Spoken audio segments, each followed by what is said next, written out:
Finding your creative source is what I think makes a filmmaker ready to take on the industry and build a real career. Because if there's one thing that you need to have an infinite amount of, it's ideas. And this week, I'm going to be giving you some of my tips and tricks on how to never run out of them. Because what we all have to do is be able to build our creative source.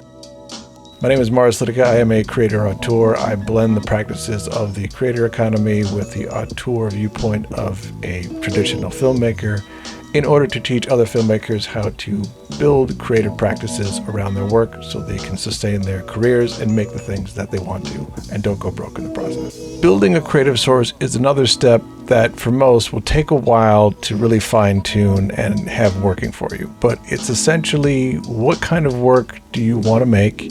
And more importantly, who do you want to make your work for? Some filmmakers who are great examples of this are one, Martin Scorsese. When he was in his early 30s, he made Mean Streets because he didn't see any examples in movies of the kinds of people that he grew up with in a mostly Italian neighborhood. So his work started out giving their stories and perspectives a chance to be seen in theaters. Same thing with Spike Lee, who wanted to showcase the people and the stories in the Black New York City neighborhoods that he grew up with. Ryan Coogler brought his experience of growing up in Oakland. But these are all filmmakers who just show that having a creative source is important because of a key component. It takes your ego out of what you want to create. Now, when I say ego, it just means you think about what is it that I want versus what is it that I want to say and speak on somebody else's behalf. You think about what is it that I want to get? What is it that I want to achieve? And what this actually comes from is fear. Fear that we're not good enough, fear that we don't matter, fear of rejection, fear that perhaps we have made a wrong decision, we're going down a wrong path. When we create out of fear, we end up creating whatever it takes to get noticed. We try to copy the roadmaps and successes of others, forgetting that what made those people successful was creating what was truthful to them. And it's also out of fear that we think our work needs to be discovered quickly or it will never happen. Almost every single film student, including myself and including people who have just begun, have started with the idea that we need to be making large budget, studio level feature films in like 4 years or else our careers are over. But here is something I would like you to keep in mind. Filmmakers who are discovered at a young age are the exception. For every Spielberg who starts at 20, who also had some inside help, there are several who peak way too early and then struggle to reach the heights that they received at the beginning. So the goal isn't to be first, it's to run the longest race. And in order to run the longest race, you have to always have ideas. But how do we find our creative source and not run out? First of all, ask yourself a few questions. What have I overcome in life? What experiences or aspects of life can I give advice on? And who needs help with the same issue? Now, this can and will change over time, but asking yourself these questions are the key to starting because they give you what every storyteller needs, which is an ideal audience. Now, attention is fractured these days. We all know it. And up until the early 2000s, just making a piece of media was expensive, and therefore doing it was really impressive. If you were able to just make a movie or really put anything on camera and it looked good, sounded pretty good, that was a feat all unto itself. But with the inventions of streaming and social media and generative AI, the cost has come way down. So making a piece of media is easier, and just doing it is no longer as impressive as it used to be. Still impressive if you do it, but at least in the eyes of many, it's not as impressive as it used to be. So you need to know who you are making your work for and then go find them. Find them online, go to networking mixers, maybe even friends and family. Find the people who are your ideal audience and then connect with them. Your creative source, and what will keep giving you ideas, is telling stories that help solve your problems that your ideal audience already has. And while you learn and grow, you'll be able to solve new problems and grow your audience because you're all growing together. Now, many filmmakers start out worrying about creating for a particular audience, including myself. I worried about only being known about making a certain type of work and being trapped there in this genre. But the key to remember is this: You have to start somewhere, and it can't be everywhere. If you are making a movie for everyone, you are making a movie for no one. And what I'm speaking to is often called building a personal brand, but I like to think that it's something deeper, which is finding your calling. My personal story is that I did not want to be put into a box as a filmmaker because growing up, boxes was all that I knew. So I created a lot of different kinds of work, all with the hope that somebody would discover me and give me permission to create the work that I actually wanted to. But instead of breaking out of a box, I built myself a prison of being known for nothing. I had good looking stuff, but it didn't really speak to anybody specific. It wasn't until after the Donald Trump election in 2016 when my own consciousness actually gave me a challenge. It was really weird.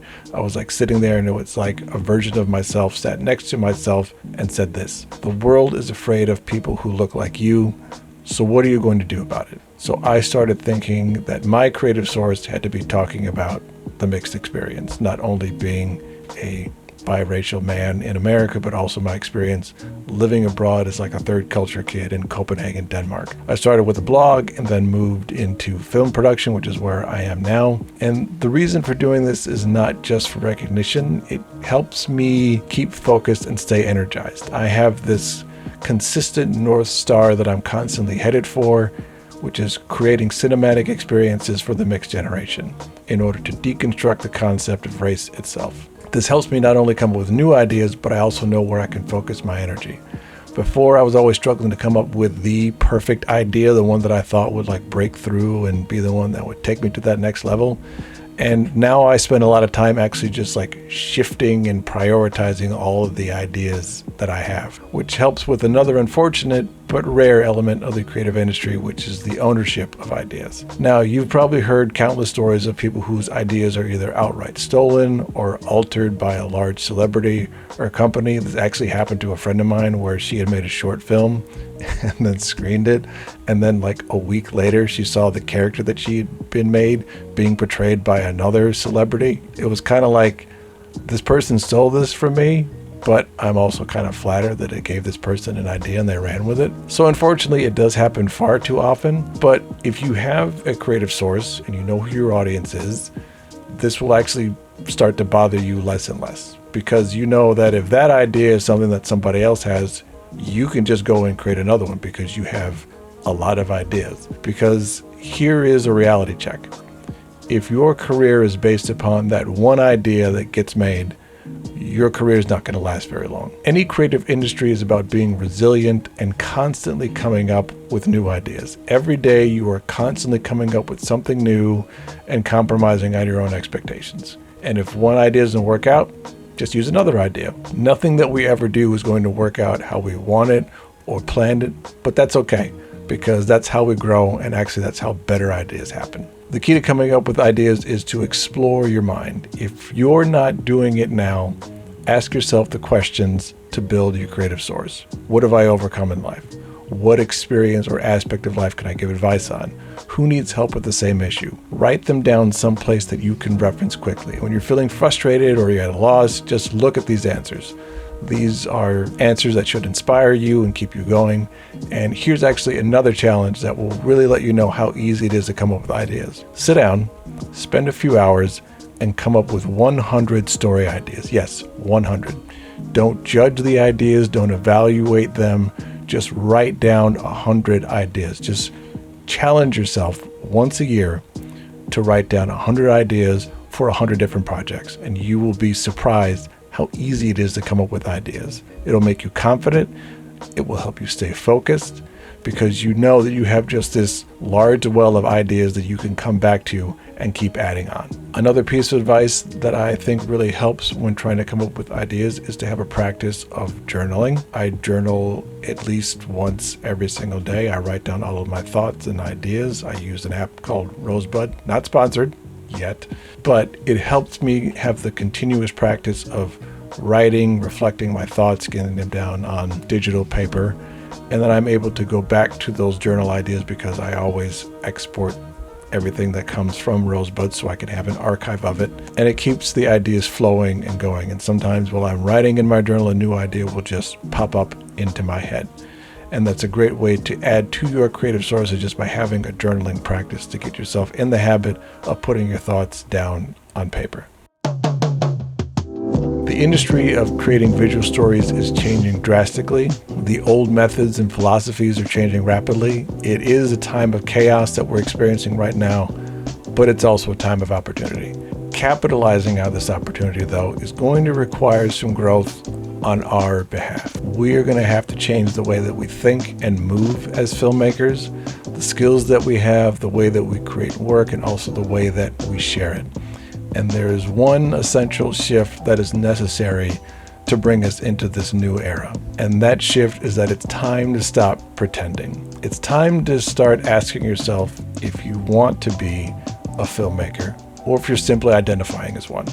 Because I'm going to be brutally honest, there's a lot of people that I met who are just in this for the photo op. They want attention from being recognized as filmmakers, the awards, being on the panels, being part of ceremonies, having Instagram reels of us being on set and like doing that like pointing thing, you know, where you do that and you're like looking all serious like the real directors do. It's kind of like a thing that you do so you can like stand out at your high school reunion. But that's not the goal. And it's not what we want to be spending most of our time doing. At least if you want to spend time at a film festival, you should go work for one. And it's not how to have any real impact with our work. Because there's a place that filmmakers need to live, and it's in the silent work. By the time a film gets in front of an audience, there are about 1,000 hours that have been put in from writing the scripts, storyboards, building the team, fundraising, shooting the thing, editing. And that's just like a tiny example of what is required to create a film, a short film, let alone a feature film. And every filmmaker does it. So here's the question. Are you trying to fast track that work to get to the glorious part? To get that sweet, sweet dopamine payoff and the reward or the money? You can start to cut corners. You can tone down the ambition or the scope in order to finish faster, which ends up affecting the quality. But then we tell ourselves that it's great because, we were able to like work really fast and get this out there really fast. And this bleeds into the rest of the process. You find yourself rushing, and because you want to get to that place where you are holding that award statue and thanking your parents. And it never pays off. When you are creating a visual work, a signature piece of media, not a YouTube video or Instagram reel, but an actual signature piece of media, it takes months and years of planning and execution. And the more you rush to get to the end, the worse it's going to be. Your odds of winning that award or getting that recognition spiral downwards at the same rate that you are trying to rush. Because you're asking yourself this question, how can I get to the end? Instead of asking what is required. So embrace the work. Starting now, ask yourself this question. What is required to make great work? This is the question that we need to be asking from the beginning. And this applies not only to making the film, but also the team that you build around it and what you're going to do with it, tempered by the resources that you have access to. You can't make greatness with $1 million budget that you have in your mind when you've only got like 10 grand. So be a little realistic. Embrace that very cliche way of being, which is instead of saying I have to, say I get to. Stop working to be seen as filmmakers and just become them. Get lost in that script, spend extra time in the storyboards, learn new skills to make yourself better, send those emails out to make new connections or go to that networking thing you didn't want to. Embrace the work you have the privilege of doing. Now, this isn't to say that we shouldn't promote ourselves or our work, but it should be done with the idea of sharing and teaching. If you put yourself out there in an authentic way, that is what you will be seen as. And at the same time, what you are perceived as is not your concern. Your concern is the maximizing of excellence, continuing your push to keep going, building up your team, your network, your portfolio, and sharing your authentic self through your words and your work. So let's just stop all the filmmaker cosplay and just focus on the stories and the craft. Thanks everybody for watching. Don't forget to like this video, subscribe to the channel. Also check out my Substack, mauricelytica.substack.com, and I will see you next time.